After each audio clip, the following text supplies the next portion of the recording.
Hello everyone, आज हम एक और एक्सपेरिमेंट करेंगे और हम ये भी जानेंगे कि नीट में इससे कैसा क्वेश्चन बन सकता है। तो एक्सपेरिमेंट आपके सामने है, इसका नाम आप देख सकते हो, to determine resistance of a wire by plotting a graph for potential difference versus current. यानी कि हम ओम्स लॉ का एक्सपेरिमेंट करने वाले हैं। तो बड़े ध्यान से सोचो, इसमें जो ऑपरेटर्स रिक्वायर्ड होंगे वो क्या क्या होंगे। देखो, हमें एक्सपेरिमेंट परफॉर्म नहीं करना है ना, हमें वहां लैब में नहीं जाना, लेकिन हमें यह देखना है कि इस एक्सपेरिमेंट में क्या क्या चीजें इस्तेमाल होने वाली हैं, कैसे इससे क्वेश्चंस बनेंगे जो हमें अटेम्प्ट करने हैं। तो चलो पहले तो यहाँ पे ऑपरेटर्स देखो क्या क्या। एक वायर होगा जिसका कोई भी रेजिस्टेंस हमें पता नहीं होगा, अननोन रेजिस्टेंस होगा। एक बैटरी इस्तेमाल होगी, बैटरी आपको यहाँ पे दिखी जाएगी, ठीक है, ये रही। अच्छा, वोल्ट मीटर इस्तेमाल होगा, मिली एमीटर और रियोस्टेट। ये रियोस्टेट क्या है? रियोस्टेट का मतलब होता है वेरिएबल रेजिस्टेंस, यानी कि एक ऐसा डिवाइस जिसमें हम रेजिस्टेंस को बार बार बदल सकें। ओके प्यारे, आगे देखो, एक प्लग की इस्तेमाल होगा, ठीक है, क्योंकि बहुत सारी हमें रीडिंग्स लेनी है। तो प्लग की क्या करेगा, एक बार की ऑन करोगे, की ऑफ करोगे, देन रीडिंग्स को हम नोट कर लेंगे। कनेक्टिंग वायर्स होंगे इस्तेमाल। जो फॉर्मूला इसमें इस्तेमाल होगा आप सब जानते हो, वो कौन सा होगा? ये वाला पढ़ा है आपने, B = IR। हम सब जानते हैं कि B ही यहाँ पे है, या I is directly proportional to B लिख सकते हैं इसको, ठीक है। तो यहाँ से रेजिस्टेंस का एक फॉर्मूला आता है, R = ΔV/ΔI, यानी कि change in potential upon change in current. Delta V क्या है? एक तरीके से पोटेंशियल डिफरेंस है। तो आगे चलते हैं और इस एक्सपेरिमेंट की महिमा को समझते हुए हम यह रीडिंग बनाएंगे। तो इस एक्सपेरिमेंट में देखो होगा क्या, ये पूरा का पूरा सेटअप होगा जिसमें हम रियोस्टेट की वैल्यू को बार बार बदलेंगे, ठीक है। फिर एमीटर और वोल्ट मीटर की रीडिंग्स को निकालेंगे। अब बड़े ध्यान से सोचो, यहां पे मान लीजिए 2 वोल्ट पे करंट आया आपका 1.5 एम्पियर। ऐसे ही फिर 3 वोल्ट पे चेक करेंगे क्या करंट आएगा। ऐसे ही मतलब वोल्टेज बढ़ाते जाएंगे, करंट चेक करते जाएंगे। कहने का मतलब यह है कि जैसे ही यहां से बहुत सारे पॉइंट्स हमारे पास ऑब्टेन हो जाएंगे, जैसे कि यहाँ 3 डाला तो मान लो यहाँ आ रहा है 1.6 एम्पियर या 1.7 एम्पियर फॉर एन एग्जांपल, जो भी है। तो ये ऑरिजिन है, ये क्या है अपना ऑरिजिन। एक्स एक्सिस पे हम वोल्ट बना सकते, तो एक्स एक्सिस पर हम दिखाते हैं पोटेंशियल डिफरेंस वोल्ट में। चलो मान लेते हैं कि हमने जब 1 वोल्ट दिया तो क्या होगा, 2 volt, 3 volt, 4 volt, 5 volt, 6 volt. ऐसे ही करंट क्या क्या आ रहा है, 1 ampere, 2 ampere, 3 ampere, 4 ampere, 5 ampere, या मेंशन कर लिया। तो बड़ी ध्यान से सोचना, यहाँ पे जो हमने पॉइंट्स एक्सपेरिमेंट से निकाले हैं उन्हें हम इस ग्राफ पे प्लॉट करेंगे। पहले हम ग्राफ पे पॉइंट्स प्लॉट करेंगे ना। मान लो एक पॉइंट मान लो ये आया, एक पॉइंट मान लो ये आया, एक थोड़ा ऊपर आ जाएगा, एक थोड़ा यहाँ आ जाएगा, एक थोड़ा नीचे आ जाएगा। तो जितने ज़्यादा पॉइंट्स होंगे उन सबको अगर मैं मिलाऊं और एक लाइन खींचूं तो वो लाइन बनती है यहाँ पे स्ट्रेट लाइन। क्या बनेगी? Straight line. बड़े ध्यान से समझना, straight line. Okay, straight line बन गई। और हम सब जानते हैं रेजिस्टेंस क्या होती है, ΔV/ΔI। तो जो अननोन वायर का रेजिस्टेंस है, वो कैसे निकालेंगे? हम यहां से 2 पॉइंट पकड़ लेंगे कोई, मान लो एक पॉइंट ये पकड़ लिया, ठीक है, मान लो एक पॉइंट ये पकड़ लिया। तो B final minus B initial upon ΔI को क्या लिखूंगा, I final minus I initial. तो यहां से जो अननोन रेजिस्टेंस है उसका हमें ज्ञान हो जाएगा। तो एक सिंपल सा फॉर्मूला है, कैसे एक्सपेरिमेंट से हमने वैल्यू को ऑब्टेन किया और उस वैल्यूज का इस्तेमाल करके हम रेजिस्टेंस निकालेंगे। तो ये आप यहां पे समझ गए कि रेजिस्टेंस आ गया भाई। अगर रेजिस्टिविटी पूछी जाएगी तो बड़ा सिंपल सा फॉर्मूला है, आप बोलोगे R = ρL/A। ये बेसिक थ्योरी है ना, ये आपको क्लासेस में भी पढ़ाई जाती है। A फॉर क्या हो जाएगा यहाँ पे, बोलो जल्दी से, area of cross section.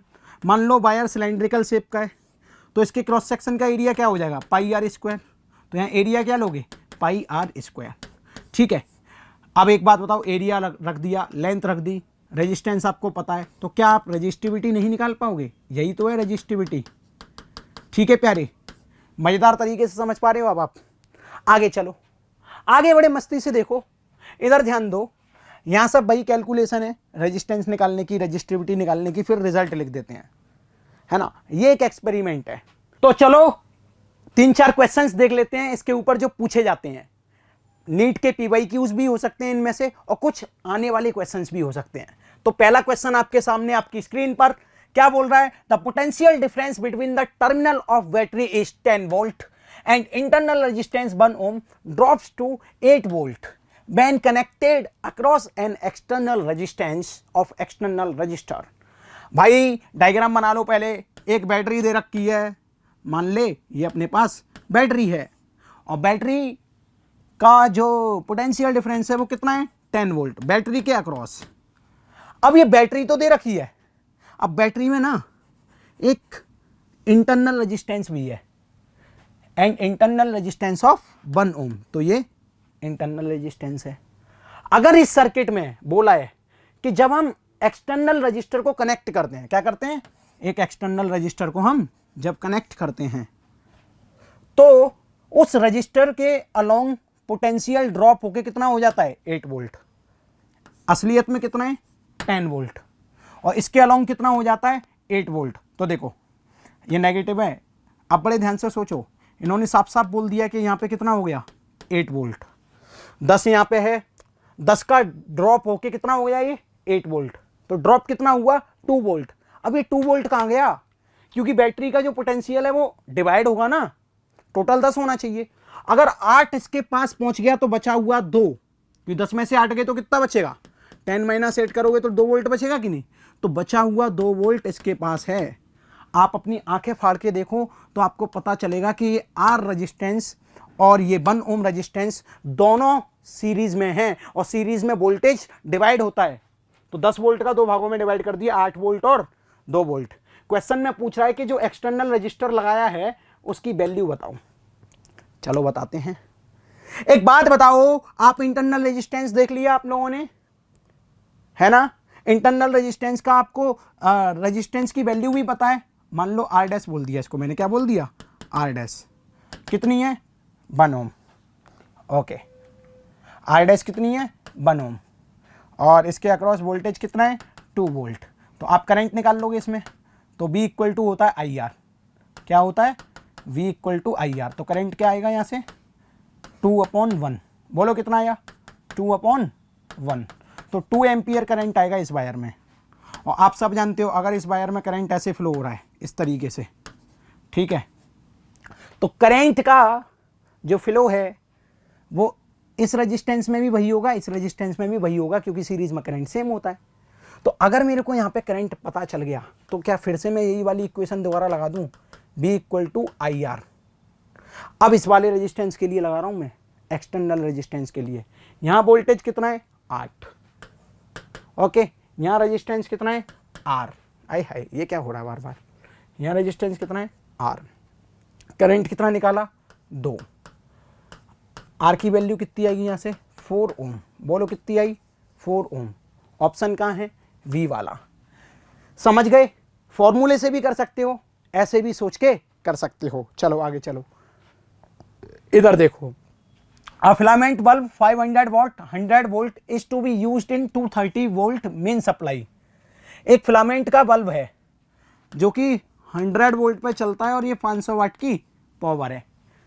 When a resistance R is connected in series, it work perfectly and the bulb consume 500 watt। The value of R is।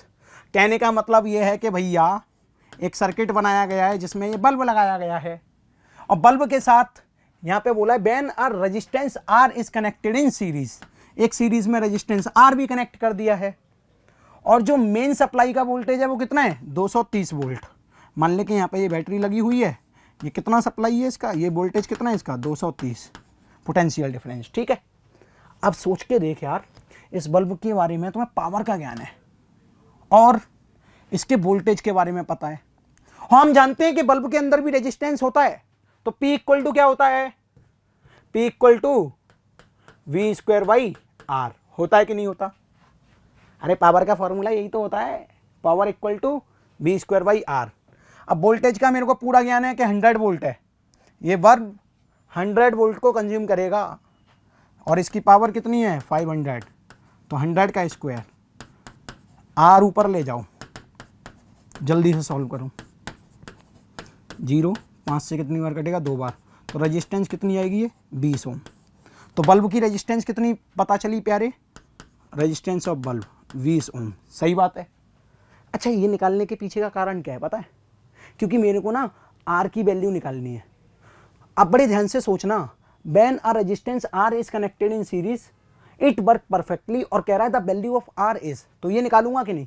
अभी तो मैंने इसकी रेजिस्टेंस निकाल लिया बल्ब का, ठीक है। अब बड़े ध्यान से सोचो, इस बैटरी में से करंट ऐसे जाएगा कि नहीं? और जितना करंट ये बल्ब लेगा, क्या उतना ही करंट इस रेजिस्टेंस में होगा? ठीक है, चलो करंट निकालते हैं। B इक्वल टू क्या होता है प्यारे लाल? I R. अभी हम बल्ब में देख रहे हैं, तो B equal to I R bulb. और साफ साफ लिखा है कि बल्ब जो है वो 100 वोल्ट यूज करता है। कितना वोल्ट? तो बल्ब के अक्रॉस कितना पोटेंशियल आ गया? 100 वोल्ट का।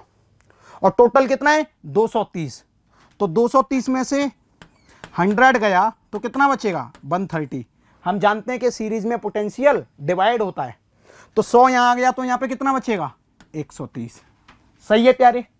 तो बड़े ध्यान से सोचो, 100 वोल्ट, ये 130 वोल्ट, तो B equal to I R लगा रहा हूं बल्ब के लिए, तो यहां पे 100 लिख दूं, यहां पे I लिख दूं, और रेजिस्टेंस ऑफ बल्ब कितना है? 20। सॉल्व कर लो, I आएगा यहां से 10 एम्पियर, और ये I अगर इसमें भी 10 एम्पियर है तो इसमें भी 10 एम्पियर होगा। तो तीसरी इक्वेशन यहां से बना लेता हूं मैं, यहां पे फिर से लगाऊंगा। Again we use B equal to I R. इसके अक्रॉस वोल्टेज कितना है? 130। करंट कितना है? 10। रेजिस्टेंस का कोई ज्ञान नहीं, 0 से 0 काट दो, तो रेजिस्टेंस कितना आएगा? 13 ओम। किसका ओम? 13 ओम। तो ये रहा 13 ओम। क्वेश्चन देखा कितना अच्छा था?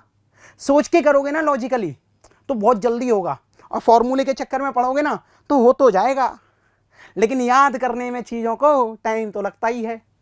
आगे देखो, ये बिल्कुल एक्सपेरिमेंटल है question. Ohm's law is obeyed by many substances but it is not a fundamental law of nature, it fails if. ये कब फेल हो सकता है? B depends on I non linearly.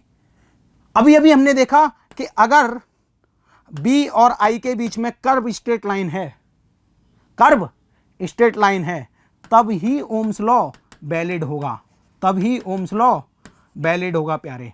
ठीक है, समझ में आया कि नहीं आया?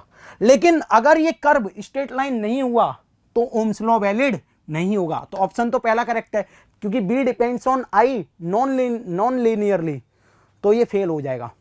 अच्छा, the relation between V and I depends on the sign of B for the same absolute value of V, है ना यार? पहला ऑप्शन करेक्ट है ना? ओम्स लॉ कब फेल होगा? जब B और I के बीच में ग्राफ नॉन लीनियरली होगा। तो बाद बाकी के ऑप्शन आप देख सकते हो, पढ़ के कोई फायदा नहीं है।